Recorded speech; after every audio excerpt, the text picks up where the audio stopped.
విజయవాడ ఎన్టీఆర్ జిల్లాలో వైఎస్ఆర్ పార్క్ మనం చూస్తున్నాం. పోలీస్ కంట్రోల్ రూమ్ సమీపంలో ఈ వైఎస్ఆర్ పార్క్ ఉంది. ఇటు నుంచి ఫ్లైఓవర్ మీదుగా మనం వన్ టౌన్ వెళ్ళిపోవచ్చు. అంటే వన్ టౌన్ వినాయకుడి గుడి ఉంది కదా, అటు డైరెక్ట్గా వెళ్ళిపోవచ్చు ఈ ఫ్లైఓవర్ మీదుగా.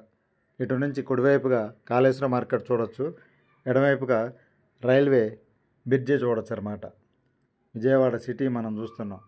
ప్రకృతి అందాల నడుమ విజయవాడ సిటీ.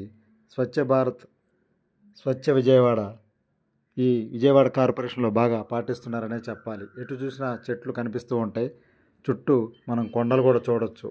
ఈ ఫ్లైఓవర్ మీదకి వెళ్ళినట్లయితే ఇటువైపుగా గుంటూరు వైపుగా వెళ్ళే, అంటే మద్రాసు వైపు వెళ్ళే ఈ ఫ్లైఓవర్ మనం చూడవచ్చు. రైల్వే బ్రిడ్జి కూడా కనపడుతుంది చూడండి. ఇటుగా వెళ్ళిపోవచ్చు అనమాట. కృష్ణానది మీదుగా రైల్వే బ్రిడ్జి, సీతారామ కొండలు ఇవన్నీ చూడవచ్చు పైనుంచి. విజయవాడ సిటీ స్వచ్ఛ భారత్ లాగా స్వచ్ఛ విజయవాడ ఎక్కువ పాటిస్తున్నారు కార్పొరేషన్ అధికారులు. ఈ దిశగా ఈ గ్రీనరీ ఎక్కువ పెంచుతున్నారు విజయవాడ సిటీ పరిధిలో. ఈ విధంగా పెంచడం ఎంతో బాగుంటుందని, ఆహ్లాదకరంగా ఉంటుందని చాలామంది ఇక్కడ ప్రజలు కానీ ప్రయాణికులు కానీ చెప్తున్నారు. చూడండి, ఈ ఫ్లైఓవర్ మీదుగా వెళ్తే పోలీస్ కంట్రోల్ రూమ్ నుంచి డైరెక్ట్గా పాత బస్తీ వినాయకుడి గుడి వరకు వేశారనమాట. ఇది బ్రిడ్జి కింద నుంచి కాళేశ్వరం మార్కెట్ వెళ్ళిపోవచ్చు. ఇటు నుంచి మనం డైరెక్ట్గా ఎడంచే యూటర్న్ తీసుకున్నట్లయితే కార్పొరేషన్ బిల్డింగ్ చూడవచ్చు. కార్పొరేషన్ నగరపాలక సంస్థ కార్పొరేషన్ బిల్డింగ్ అనమాట. ఇది ఎడమవైపు కనిపించేది విజయవాడ కార్పొరేషన్ ఆఫీస్ అనమాట. ఇటు నుంచి డైరెక్ట్గా మనం కింద నుంచి వెళ్తే విజయవాడ ప్రకాశం బ్యారేజ్, ఇది కార్పొరేషన్ చూడండి. ఇటు నుంచి మనం కింద నుంచి వెళ్ళినట్లయితే ప్రకాశం బ్యారేజ్ వెళ్ళిపోవచ్చు డైరెక్ట్గా. పైన ఫ్లైఓవర్ అనమాట. విజయవాడ నుంచి విజయవాడ రాజీవ్ పార్క్ నుంచి భవానీపురం వరకు ఫ్లైఓవర్ నిర్మాణం చేశారు. ఫ్లైఓవర్ అది కింద చూడండి, ప్రకృతి అందాలలాగా చిత్రాలు, లలిత కళలు ఈ విధంగా ప్రచారం చేస్తున్నారు. విజయవాడ గురించి స్వచ్ఛ భారత్లో భాగంగా ఈ విధంగా చిత్రాలు ఆవిష్కరణ చూడవచ్చు మనం. ఇది ఇంద్రకీలాద్రి.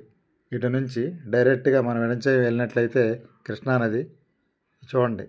స్వచ్ఛ భారత్లో భాగంగా ఈ విధంగా ప్రతి బ్యారేజీల దగ్గర ఈ విధంగా చిత్రాలు, చూడచక్కని చిత్రాలు, తెలుగు సంస్కృతి ప్రతిబింబించే విధంగా ఈ చిత్రాలు చూడవచ్చు. ఎడమవైపు ప్రకాశం బ్యారేజీ, కృష్ణానది చూడండి. ఇది దూరంగా సీతానగరం కొండ, ఇది ప్రకాశం బ్యారేజీ. ప్రక్కన ఇటువైపుగా ఇంద్రకీలాద్రి చూడవచ్చు. కుడివైపుగా కనకదుర్గమ్మ తల్లి ఇంద్రకీలాద్రి కొండను చూడవచ్చు. ఎడమవైపుగా మనం ప్రకాశం బ్యారేజ్ చూడవచ్చు. ఈ ఫ్లైఓవర్ భవానీపురం వరకు ఉంటుందన్నమాట. రాజీవ్ పార్క్ నుంచి డైరెక్ట్గా భవానీపురం, అంటే హైదరాబాద్ వెళ్ళే వాళ్ళందరూ కనిపించే ఫ్లైఓవర్ మీదుగా వెళ్ళిపోతారు. మనం ఇటు నుంచి అమరావతి రాజధానికి వెళ్ళిపోవచ్చు డైరెక్ట్గా. కృష్ణానది, ప్రకాశం బ్యారేజీ, డైరెక్ట్గా యూటర్న్ తీసుకున్నట్లయితే అమరావతి రాజధానికి వెళ్ళిపోవచ్చు డైరెక్ట్గా ఇటు నుంచి. చాలా చరిత్ర గల కృష్ణానది, జీవనది, పెద్ద నది. ఈ నది మీద ప్రకాశం బ్యారేజీ కట్టారు. ఇంద్రకీలాద్రి చూడండి, కనకదుర్గమ్మ అమ్మవారి ఫ్లైఓవర్ ప్రక్కనే ఇంద్రకీలాద్రి కొండ అన్నమాట. దుర్గమ్మ కొండది. ఇది ప్రకాశం బ్యారేజీ. డైరెక్ట్గా యూటర్న్ ఎడమవైపు వెళ్ళినట్లయితే మనం డైరెక్ట్గా కృష్ణానది మీదుగా ఇటుగా అమరావతి రాజధానికి వెళ్ళిపోవచ్చు. మొదటగా సీతానగరం వస్తుంది. సీతానగరం దాటితే ఉండవల్లి వస్తుంది. ఉండవల్లి నుంచి అమరావతి రాజధానికి వెళ్ళిపోవచ్చు. పెనుమాక మీదుగా మనం రాజధాని గ్రామాలన్నీ చూడవచ్చు అనమాట. కృష్ణానది మీద ప్రకాశం బ్యారేజీ, ఇంద్రకీలాద్రి చూసాం, ప్రకాశం బ్యారేజీ చూస్తున్నాం చూడండి. అభివృద్ధి చెందుతున్న విజయవాడ నగరపాలక సంస్థ, విజయవాడ ఒక మెగా సిటీగా మనం చూడొచ్చు అనమాట. స్వచ్ఛ భారత్ పాటిస్తున్నారు, పచ్చదనం పరిశుభ్రత పాటిస్తున్నారు కార్పొరేషన్ అధికారులు. స్వచ్ఛ విజయవాడ ప్రత్యేకంగా పాటిస్తున్నారన్నమాట. సీతానగరం కొండది మనం దూరంగా చూస్తుంది. సీతానగరం కొండ ప్రకాశం బ్యారేజ్ నుంచి డైరెక్ట్గా ఇటు వెళ్ళినట్లయితే మనం సీతానగరం దాటిన తర్వాత తాడేపల్లి వెళ్ళచ్చు. తాడేపల్లి నుంచి, అంటే సీతానగరం దాటాక ఉండవల్లి వస్తుంది. ఉండవల్లి నుంచి కుడివైపు వెళ్తే అమరావతి రాజధాని వెళ్ళిపోవచ్చు డైరెక్ట్గా. ప్రకాశం బ్యారేజీ అనమాట. ఇది పెద్దదైన ప్రకాశం బ్యారేజీ. ప్రస్తుతం వేసవికాలం సందర్భంగా కృష్ణానదిలో నీరు పెద్దగా కనిపించదన్నమాట. అదే వర్షాకాలం అయితే మొత్తం నీరు కనిపిస్తుంది. నీరు కూడా పెద్దగా కనిపించదు, వేసవికాలం సమయం కాబట్టి. సీతానగరం కొండ చూడండి. ఇది ఇటువైపుగా ఎడంచేయి వెళ్ళినట్టయితే సీతానగరం వెళ్ళిపోవచ్చు. సీతానగరం తాడేపల్లి అటుగా వెళ్ళచ్చు.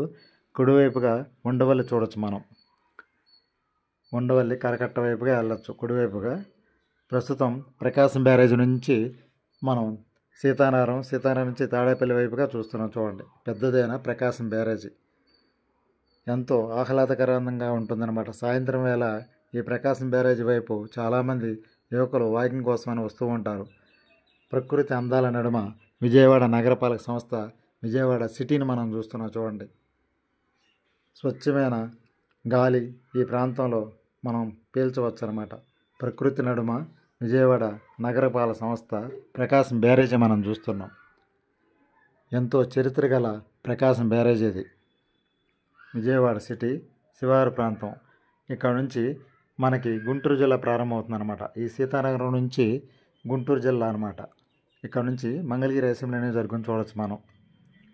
నారా లోకేష్ గారు ఈ మంగళగిరి అసెంబ్లీ నియోజకవర్గానికి ఎమ్మెల్యే గెలిచారు. ప్రస్తుతం రాష్ట్ర క్యాబినెట్లో ఐటీ మినిస్టర్గా పనిచేస్తున్నారు. సీతానగరం జంక్షన్ మనం చూస్తున్నాం. ఇటు నుంచి డైరెక్ట్గా వెళ్తే తాడేపల్లి, ఎడమవైపుగా సీతానగరం, కుడివైపుగా ఉండవల్లి వెళ్ళిపోవచ్చు డైరెక్ట్గా. మంగళగిరి అసెంబ్లీ నియోజకవర్గానికి వచ్చేసాం విజయవాడ నుంచి. సీతానగరం